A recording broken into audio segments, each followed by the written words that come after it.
adínidó mà fẹ́ jọkọ ẹni ẹgbà mi tẹ́ ẹ bá gbà pé ìtàn arábìnrin kan tí mo mú wá fún yín tí mo sọ wípé ó bímọ fún ọkọ àǹtí ẹ̀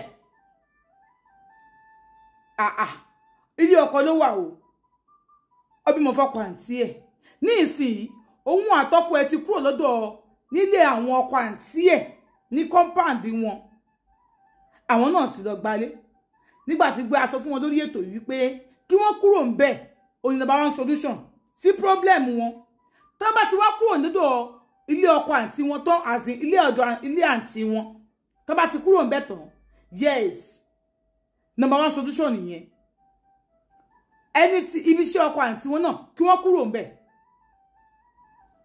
kójókójókò àǹtí wọn wípé eléyìí ti jẹ́ àṣírí àmúlọsọ́run èmi àti yín advice tèmi fún wọn nìyẹn mi ò ní kọ́ lọ́jọ́ fáǹtì wọn tó bá dìgbà tiẹ̀ ní kọ́ lọ́jọ́ fáǹtì wọn kó o dẹ̀bí kan rú there are some secrets tó pé ó máa gbé lọ sọ́run ni I told her I said eléyìí ó di bọ́ sí secret ayé àti ọ̀run láàrin ẹ̀yin àtọkọ yẹn bọ́dọ̀ bá fẹ́ bò yín láṣìírí ọlọ́run ni mo ń bú àṣírí ẹ̀dá bọ́dọ̀ bá fẹ́ bò wọ́n láṣìírí bó ṣe wà yẹn ìyàn ká sọmọ yẹn wọ́n á ní di DNA test àbẹ́jẹ̀ àbí yẹn kó sàmà ṣẹlẹ̀ ṣá ọlọ́run bá wọn bóyá máa ń tú àṣírí èèyàn àmọ́ wọn àwọn tó pọ́n lọ́wọ́ sí ń bò yín láṣìírí lọ́wọ́lọ́wọ́ báyìí ẹ má fi mọ́ ìyàn àtọkọ èmi àti àlè ṣe wọn kọ mọ́ ìtẹ́jọ́ bí yẹn ọmọ ọkọ yín lónìí ẹgbẹ́ ìpẹ́tẹ́tẹ̀ yẹn náà ọkọ yín kílè ó rò bọ́ ọmọ òun ni ọlọ́run dẹ̀ ṣe ọmọbìnrin ni bẹ́ẹ̀ ni ọkọ̀ sọ́mọ́ àlè ní ọmọbìnrin ọmọkùnrin nìkan lè gbọ́dọ̀ gbé káàkiri bẹ́ẹ̀ so bó ṣe wà yín nìsín nǹkan tí mo sọ fún wọn nìyẹn wọ́n dẹ̀ ti gbọ́ wọ́n sì kókó òun léyìn lánàá ọkọ àǹtí wọn sọ pé tó bá lọ pé ò ṣe mọ́ o àǹtí ẹ máa kú òun ilé mi inú wa bí mi mo wá dá wọn lóhùn ẹ máa gbọ́ reply mi ẹ ní gbọ́ reply tiwọn àmọ́ ẹ gbọ́ tèmi ẹ fẹ́ gbọ́ tiwọn mi ní play ẹ̀ fún yín olófòfó gbogbo yín nígbò bóyá ní ìsìn ìyàwó ìdálérú ọmọ ń tó lé ni ó bá dìgbà tiẹ̀ o lè advice ẹ̀ kókó lọ sọ fáǹtí ẹ̀ o àmọ́ ń gba tèmi èmi ò sọ bẹ́ẹ̀ fún o ẹ máa gbọ́. obìnrin máyàn ò ní làákàyè kò lọ́gbọ́n lórí ṣé ilẹ̀ ń blackmail mi àbí máyàn ló ń blackmail yín because nǹkan tó fẹ́ ṣe nísìn emotional blackmail náà pè ike àǹtí ṣe wọn o máa sọ pé tí n bá ṣe mọ́ ẹ̀gbọ́n mi máa kúrò nílé I'm doing it for my sister you're not doing it for your sister because ó ti ń fẹ́ sister yín kẹ́yìn tó come into the game so why ṣé ilé ní kí sister yín wà ní ọkọ ni ẹ̀yin kọ́ náà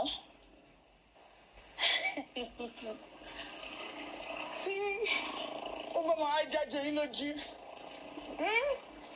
ó máa pẹ́ ẹ jẹ́ kí n sọ kọ́kọ́ fún yín ìgbà tẹ̀ ń ṣe òṣè bọ́ǹtà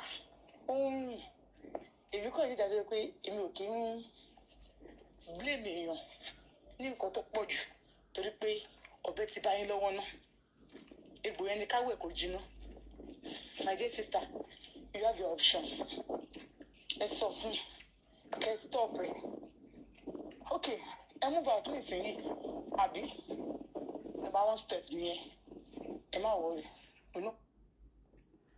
ọ̀rọ̀ pọ̀ ní ìwé kọ́bọ̀ I ask her are you the one blackmailing me àbí woman yẹn ló ń blackmail yín because ẹ̀yin yẹn máa ń rojọ́ ẹ máa ń fi hàn ní emotional torture gidi gan can you just imagine èèyàn tó wá bá mi pé there was a lady that came to me and said àti ṣe mo ti fẹ́ gbé snapper jẹ lẹ́ẹ̀mejì kí ló jẹ́ ó lóun ti gbé jẹ lẹ́ẹ̀mejì ṣe ẹ jẹ́ àbọ̀ǹgbà lọ́wọ́ yín àbẹ̀ gbé snapper lọ sáàárín gbogbo èèyàn ẹ wá ń pò ń bẹ̀ kán mọ̀ pé fẹ́ mu snapper ó ní mo ní mo bẹ̀rẹ̀ question yìí bíkọ́ ẹni bá mi sọ̀rọ̀ yìí ó níbi tóun ti fẹ́ mú àbúrò òun wọlé sára kọ̀ọ̀kọ́ ẹlẹ́ẹ̀kejì dáadé òun gangan wọlé kí ló dé òun àti bàbá wọn ti jọ ní àjọṣepọ̀ rí ìyẹn long gan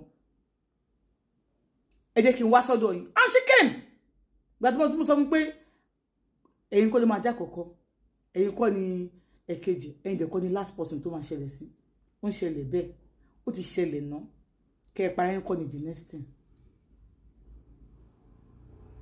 yes and òun fúnra lára ẹ̀ ló tẹ̀sí bàbá ẹ̀ dé bẹ́ẹ̀ o òun fúnra lára ẹ̀ ló fi nǹkan sínú ọtí bàbá ẹ̀ o no ẹ̀yin bàbá tẹ́ máa mu ọtí tẹ́ máa ṣíralẹ̀ lé ẹ̀kọ́ṣàn ara yín àwọn máa sọ bẹ́ẹ̀ fún yín So now ẹ fi yẹn tí bàbá ẹ̀ bá lájọṣepọ̀ ẹ fi yẹn lẹ̀ àti yanjú ẹ̀. And now only fine Abuja kò gbé kò mọ́ any around bàbá ẹ̀ kò má gbé bẹ́ẹ̀ mọ́. Ọmọ ló fall in love pẹ̀lú bàbá. Òun ló tún wá claim pé victim lòun. Nígbà tá a gbọ́rò ẹnu ẹ̀ pé kakọ́ ló máa rojọ́ kakọ́ ló máa dá. Àwọn ìṣe àwọn táyé sọ̀rọ̀ lágbó. Bàbá rẹ̀ bọ́ lájọṣepọ̀. Á gbọ́ owó rí TikTok á pé bàbá rẹ̀ ló wá rojọ́ àwòrán ayé à ní sọ bẹ́ẹ̀ fún wọn. Níta gbà tá a gbẹ́jọ́ yẹn tán. Táwọn tó ní làákàyè wọn àwọn ìyá mi kan tí mo sọ fún wọn pé nǹkan báyìí ṣẹlẹ̀. Wọ́n ní kí n béèrè question bí mẹ́ta yẹn lọ́wọ́ ẹ̀. Nígbà tí mo béèrè tó tún pẹ́rẹ́pẹ́rẹ́ ọ̀rọ̀ ni I'm fucking in love with my father. I don't know how to do it. Imagine. Ṣẹ̀gbọ́n tó di fall in love pẹ̀lú àbẹ́.